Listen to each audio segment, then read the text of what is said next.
दिल्ली के छात्रों के लिए बड़ी खबर। एनसीईआरटी की किताब में हुए कई बदलाव। अब मुगलों का इतिहास नहीं पढ़ेंगे छात्र। जानिए क्या है पूरा मामला। National council for education research and training ने सामाजिक विज्ञान की किताब में बड़ा बदलाव किया है। दिल्ली सल्तनत के इतिहास के साथ ही एनसीईआरटी ने कई चैप्टर्स भी हटाए हैं। तो किस क्लास की बुक से चैप्टर्स हटाए गए हैं, क्या नए बदलाव किए गए हैं और किन नई चीजों को जोड़ा गया है, इन सारी चीजों के बारे में बात करेंगे इस वीडियो के जरिए। National council for education research and training ने कक्षा 7वीं की सामाजिक विज्ञान की किताब में बड़ा बदलाव किया है। एनसीईआरटी ने किताब में से मुगलों और दिल्ली सल्तनत से जुड़ा पूरा हिस्सा हटा दिया है। इसकी जगह पर पवित्र स्थल, महाकुंभ और सरकारी योजनाओं पर जोर दिया गया है। इस बदलाव को न्यू एजुकेशन पॉलिसी और national curriculum framework for school education 2023 के अनुरूप बताया गया है, जिसका मकसद शिक्षा में भारतीय ज्ञान, परंपराओं और स्थानीय सोच को जोड़ना है। क्लास 7 की सामाजिक विज्ञान की किताब का नाम exploring society India and beyond है। एक रिपोर्ट के मुताबिक इसमें अब मौर्य, शुंग, सातवाहन जैसे प्राचीन भारतीय राजवंशों पर फोकस किया गया है। वहीं मुगलों, तुगलकों, खिलजियों, ममलूक और लोधी वंश जैसे मध्यकालीन शासकों का अब कोई जिक्र नहीं है।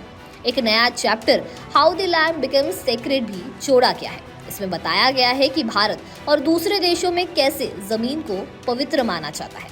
इस चैप्टर में इस्लाम, ईसाई, यहूदी, पारसी, हिंदू, बौद्ध और सिख धर्म जैसे धर्मों के लिए भारत और विदेश में पवित्र माने जाने वाले स्थानों और तीर्थ स्थलों के बारे में भी बताया गया है।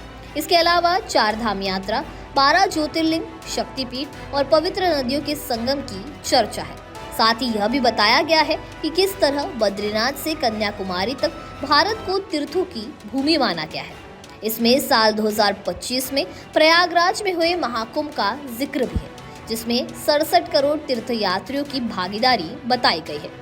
हालांकि इसी महाकुंभ में हुई भगदड़ में 30 तीर्थयात्रियों की मौत और कई लोगों के घायल होने की कोई जानकारी किताब में नहीं दी गई है। नए सिलेबस में सरकार की योजनाओं जैसे make in India, Beti Bachao Beti Padhao और अटल टनल को भी जगह दी गई है। संविधान पर बेस्ड एक चैप्टर में बताया गया है कि पहले लोग अपने घरों पर राष्ट्रीय ध्वज नहीं फहरा सकते थे, लेकिन 2004 में सुप्रीम कोर्ट के एक फैसले के बाद यह अधिकार आम लोगों को मिला।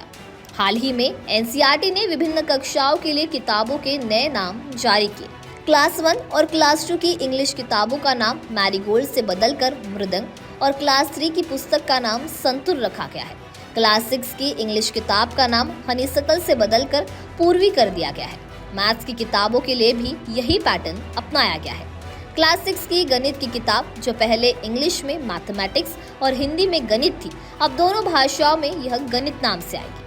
एनसीईआरटी के अधिकारियों के मुताबिक यह क्लास 7 की सामाजिक विज्ञान की किताब का पार्ट 1 है। किताब का पार्ट 2 आने वाले दिनों में जारी किया जाएगा। फिलहाल ये साफ नहीं है कि पार्ट 2 में मुगल और दिल्ली सल्तनत से जुड़े चैप्टर को शामिल किया जाएगा या नहीं। खैर, एनसीईआरटी के इस बदलाव को लेकर आपकी क्या राय है, हमें कमेंट सेक्शन में जरूर बताइए। वीडियो पसंद आया होगा तो इसे लाइक और शेयर करना ना भूलें और ऐसे ही तमाम अपडेट से जुड़े रहने के लिए बने रहे नवभारत लाइव के साथ।